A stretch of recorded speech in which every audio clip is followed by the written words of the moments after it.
रात का समय था। आकाश में तारे ऐसे टंके हुए थे जैसे किसी अदृश्य हाथ ने अंधकार की चादर में रोशनी के मोती जड़ दिए हों। धरती बिल्कुल शांत थी, मगर उस शांति के भीतर एक गहरी हलचल छिपी हुई थी, मानो सृष्टि स्वयं किसी आवाज की प्रतीक्षा कर रही हो। तभी शून्य के बीच से एक स्वर उठा। कोई मनुष्य की आवाज नहीं, कोई हवा की सरसराहट नहीं, बल्कि वह शब्द जिसने शब्दों को जन्म दिया। और उस एक वाक्य के साथ ही अंधकार कांप उठा, क्योंकि जहां कुछ भी नहीं था वहां अब होने की शुरुआत हो चुकी थी। प्रकाश फूट पड़ा, अंधेरे की कोख से उजाले ने जन्म लिया। आसमान फैला, जल अलग हुआ, धरती प्रकट हुई, बीजों ने आकार लिया, वृक्ष खड़े हुए, नदियां बहने लगीं और हर चीज अपने स्थान पर ऐसे बैठ गई जैसे पहले से तय हो। सृष्टि एक गीत की तरह बनती चली गई और हर दिन के अंत में वह स्वर कहता, यह अच्छा है। लेकिन जब मनुष्य बनाया गया तब सृष्टि में कुछ नया उतरा। मिट्टी से गढ़ा गया शरीर और उसमें फूंकी गई सांस, वह सांस जो स्वयं परमेश्वर की थी। आदम ने आंखें खोली और पहली बार किसी ने परमेश्वर को देखा। भय नहीं था, संकोच नहीं था, बस पहचान थी, जैसे कोई बच्चा अपनी मां की ओर देखता है। बाद में हव्वा बनाई गई और दोनों उस वाटिका में रहते थे जहां अभाव नाम का कोई शब्द नहीं था। हर पेड़ फल देता था, हर सुबह नई थी और हर शाम शांति से भरी। पर स्वतंत्रता के साथ चुनाव भी आया। एक वृक्ष था जिसके बारे में कहा गया था कि उसका फल न खाना। चेतावनी कठोर नहीं थी, लेकिन सत्य थी। फिर वह आवाज आई जो परमेश्वर की नहीं थी। प्रश्न उठे, क्या सच में? और यहीं से अवज्ञा का पहला बीज बोया गया। फल खाया गया, आंखें खुली, मगर जिस ज्ञान की आशा थी उसके साथ लज्जा भी आई। उन्होंने अपने नग्न होने को देखा और पहली बार मनुष्य छिपा। जब परमेश्वर की आवाज वाटिका में गूंजी तो वह परिचित स्वर अब डर का कारण बन गया। फिर भी दंड के बीच वादा छिपा था, गिरावट के बीच भी आशा बो दी गई थी। एक दिन ऐसा आएगा जब इस टूटन को कोई ठीक करेगा। और यही वादा पीढ़ी दर पीढ़ी बहता चला गया। समय बीता, मनुष्य बढ़े, शहर बने, मगर हृदयों में अंधकार भी गहराता गया।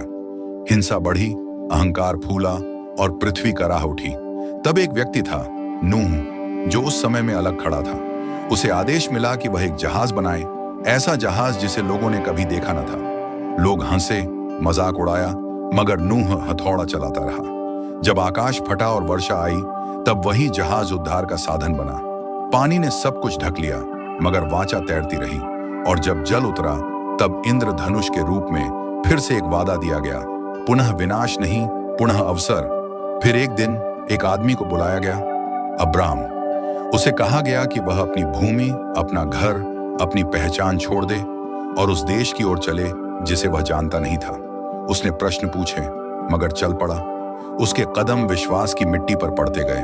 परमेश्वर ने उससे कहा कि उसकी संतान आकाश के तारों के समान होगी।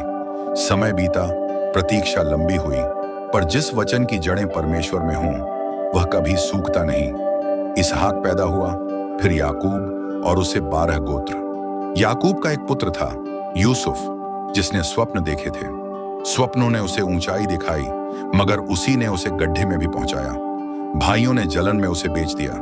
मिस्र की धरती पर वह दास बना, फिर कैदी। लगता था कि हर बार जब वह उठने वाला होता है, वह और नीचे गिरा दिया जाता है। मगर जो कहानी ऊपर से लिखी जा रही हो, उसमें नीचे जाना भी तैयारी होता है। अंततः वही यूसुफ मिस्र का प्रधान बना और उसी के माध्यम से अकाल में जीवन बचा। उसने कहा, तुमने मेरे साथ बुरा चाहा, पर परमेश्वर ने उसे भलाई में बदल दिया। और इसी तरह वादे की धारा बहती रही। समय रुकता नहीं और वादा भी ठहरता नहीं। यूसुफ की मृत्यु के बाद वर्षों बीत गए। मिस्र की धरती पर वही लोग जो कभी सम्मानित अतिथि थे, धीरे धीरे संख्या में बढ़ते गए। नई पीढ़ियां आईं, नए राजा बैठे और उन्हें यूसुफ की कहानी याद नहीं रही। जो पहले आशीष थे, वे अब खतरा समझे जाने लगे। धीरे धीरे दबाव बढ़ा, बेड़ियां कसीं और इस्राएल के लोग दास्ता में जकड़े गए। सूरज उगता था, पर उनके जीवन में उजाला नहीं आता था।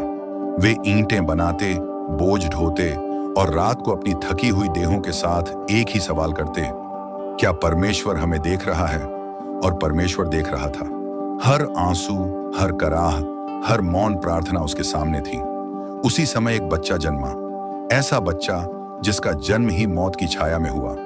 फिरौन ने आदेश दिया था कि हर इब्रानी बालक को मार दिया जाए। मां ने उसे छुपाया जितना छुपा सकती थी।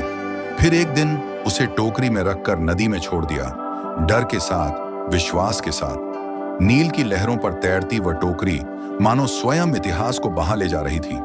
वही बच्चा बाद में मूसा कहलाया। फिरौन के महल में पला बढ़ा, शाही शिक्षा पाई, मगर उसके हृदय में कहीं ना कहीं अपनी मिट्टी की पुकार जीवित थी। एक दिन उसने अन्याय देखा। एक इब्रानी को पीटा जा रहा था।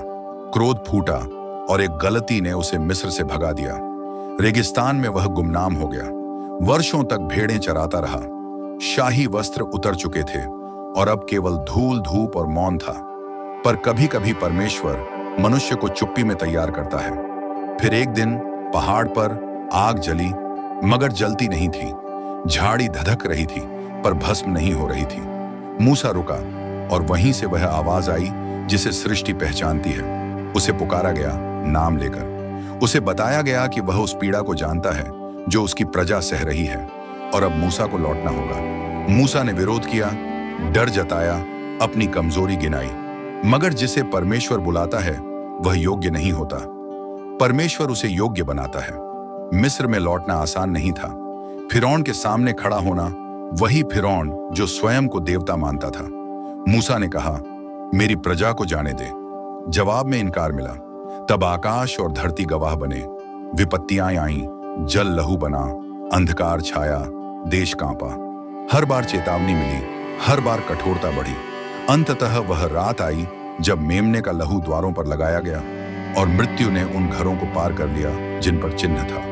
वही रात आजादी की शुरुआत बनी। लोग निकले, जल्दी में रोटियां बिना खमीर की, आंखों में आश्चर्य और डर। पीछे मिस्र की सेना थी, आगे समुद्र।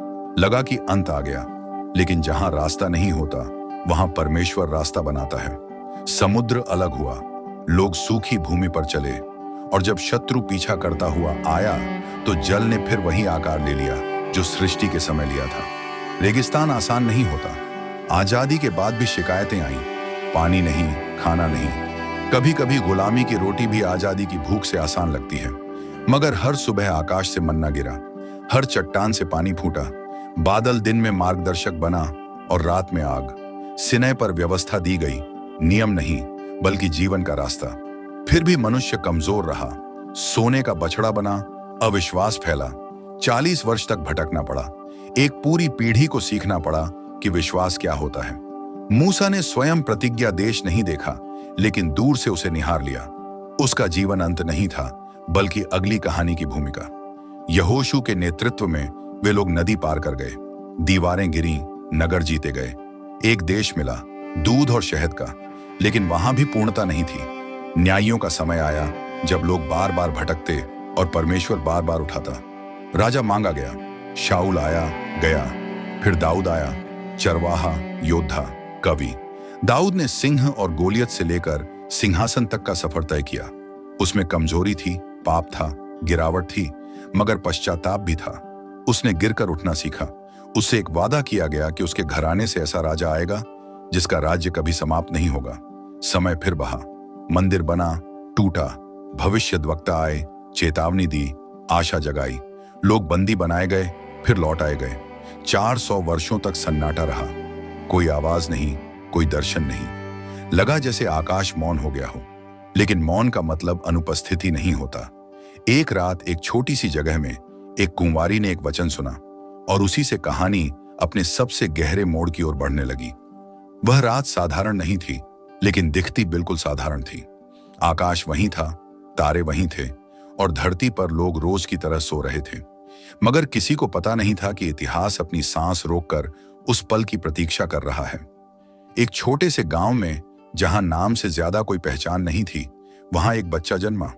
कोई राजमहल नहीं, कोई सोने का पालना नहीं, सिर्फ एक अस्तबल, जानवरों की सांसों की गर्मी और मां की कांपती हथेलियां। लेकिन वही बालक वह वादा था जो आदम के पतन से लेकर दाऊद के गीतों तक बोया गया था। स्वर्ग शांत नहीं रहा। चरवाहों के ऊपर आकाश खुला और जिन्हें संसार सबसे छोटा समझता था, उन्हें सबसे पहले सबसे बड़ी खबर दी गई। मत डरो। यही शब्द सदियों से गूंजते आ रहे थे। उस बच्चे का नाम रखा गया यीशु, क्योंकि वही उद्धार देगा। वह बच्चा बड़ा हुआ, बढ़ई का बेटा कहलाया। लोगों ने उसे साधारण समझा, लेकिन समय आने पर उसके शब्दों में अधिकार था। वह सिखाता था, पर सिर्फ शब्दों से नहीं, अपने जीवन से।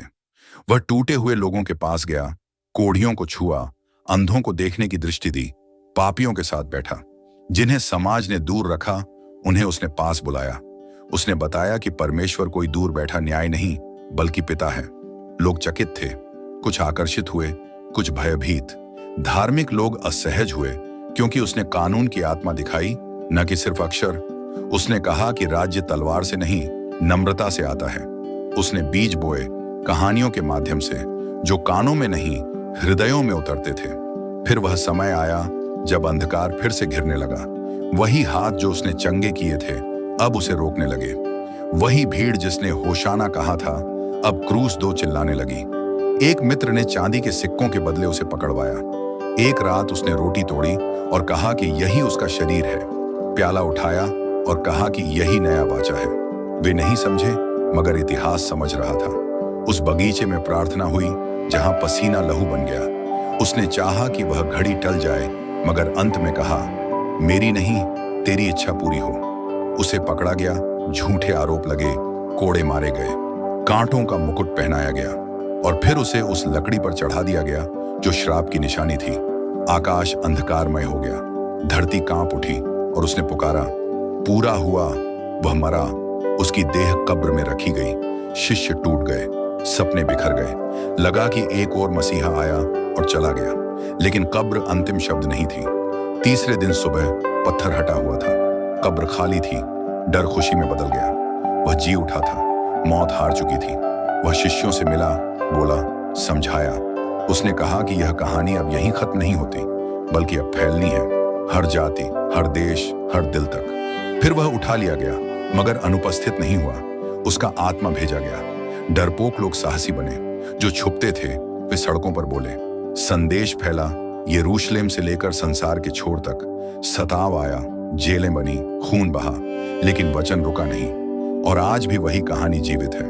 यह सिर्फ प्राचीन पन्नों में लिखी हुई कथा नहीं, बल्कि हर उस दिल में चल रही यात्रा है जो अंधकार से प्रकाश की ओर बढ़ता है, पतन से उद्धार तक, टूटन से पूर्णता तक। शुरुआत में जो प्रकाश बोला गया था, वही प्रकाश आज भी चमक रहा है, क्योंकि यह कहानी मनुष्य के चढ़ने की नहीं, बल्कि परमेश्वर के झुकने की कहानी है। और यही कारण है कि यह कभी पुरानी नहीं होती।